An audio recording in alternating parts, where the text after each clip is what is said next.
பீகார் தேர்தல் முடிவுகள் இன்று பலருக்கும் ஆச்சரியத்தை கொடுத்தாலும் உண்மையில் டெல்லியைச் சேர்ந்த உளவுத்துறை அதிகாரிகளுக்கும் குறிப்பாக உள்துறை அமைச்சகத்திற்கும் பெரிய ஆச்சரியத்தை கொடுத்திருக்காது. இதற்கு காரணம் கடந்த நாடாளுமன்ற தேர்தல் முடிவுகளின் போது சோர்வான முகத்துடன் மோடி பாஜக அலுவலகம் வந்திருந்தார். பாஜக கூட்டணி பெரும்பான்மை பெற்றிருந்தாலும் பாஜக தனி பெரும்பான்மை பெறாதது உண்மையில் மோடிக்கு மகிழ்ச்சியை கொடுக்கவில்லை. அதன் பிறகு மோடியை சந்தித்த உளவுத்துறை அதிகாரிகள் கூறிய விஷயமும் எடுக்கப்பட்ட நடவடிக்கையும் என்ன என்பதை இந்த உலகம் அறியும் நேரம் வந்துவிட்டது. பீகார் சட்டப்பேரவை தேர்தலில் மொத்தமுள்ள 243 தொகுதிகளில் ஆளும் தேசிய ஜனநாயக கூட்டணி 202 இடங்களை கைப்பற்றி அமோக வெற்றி பெற்றுள்ளது. மெகா கூட்டணிக்கு 35 இடங்கள் மட்டுமே கிடைத்தன. பீகார் சட்டப்பேரவை தேர்தல் கடந்த 6, 11 ஆகிய தேதிகளில் 2 கட்டமாக நடைபெற்றது. வாக்கு எண்ணிக்கை நேற்று நடைபெற்றது.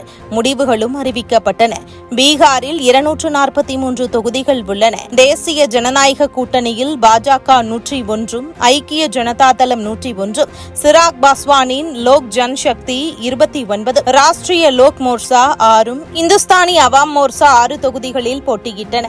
இதில் பாஜக 89 தொகுதிகளில் வெற்றி பெற்றது. இதன் மூலம் அதிக இடங்களில் வெற்றி பெற்ற கட்சியாக பாஜக உருவெடுத்திருக்கிறது. ஐக்கிய ஜனதா தளம் 85லும், லோக் ஜன்சக்தி 19லும், ராஷ்டிரிய லோக் மோர்ச்சா 4லும், இந்துஸ்தானி அவாம் மோர்ச்சா 5 தொகுதிகளில் வெற்றி பெற்றன. அரசு அமைப்பிற்கு 122 தொகுதிகள் தேவை என்ற நிலையில் தேஜா கூட்டணி 202 தொகுதிகளை கைப்பற்றியுள்ளது. கடந்த தேர்தலை விட ஆளும் கூட்டணிக்கு கூடுதலாக 77 இடங்கள் கிடைத்துள்ளன. இது ஒருபுறம் இருக்க, கடந்த நாடாளுமன்ற தேர்தலுக்கு முன்னர் 3 முக்கிய உளவுத்துறை அதிகாரிகள் பிரதமரை சந்தித்தனர். அப்போது இந்தியாவில் இந்தியர்கள் எவ்வாறு வாக்களிக்கும் உரிமை பெற்றிருக்கிறார்களோ அதேபோன்று எண்ணிலடங்காத இந்தியர்கள் அல்லாத பலரும் வாக்களிக்கும் உரிமை பெற்றிருக்கிறார்கள். இவர்களிடம் எல்லா அரசு ஆவணங்களும் உள்ளன.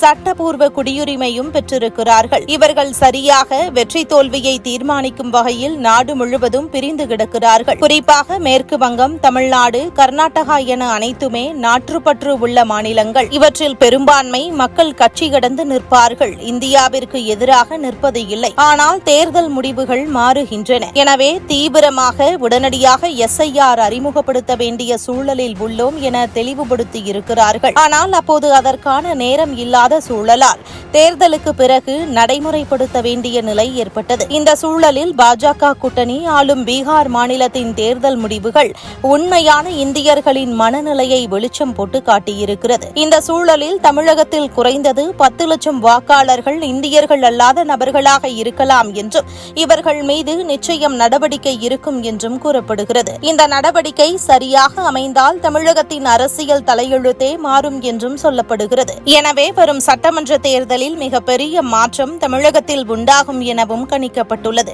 எதிர்வரும் தமிழக சட்டமன்ற தேர்தல் குறித்து TN News 24 கி இந்தியா நிறுவனத்துடன் இணைந்து தமிழகம் முழுவதும் 234 சட்டமன்ற தொகுதிகளிலும் கருத்து கணிப்பு நடத்தி வருகிறது. முதற்கட்டமாக தலைநகர் சென்னையில் உள்ள சட்டமன்ற தொகுதிகளில் எடுக்கப்பட்ட முடிவுகளை விரைவில் வெளியிட இருக்கிறோம் என்பதும் குறிப்பிடத்தக்கது.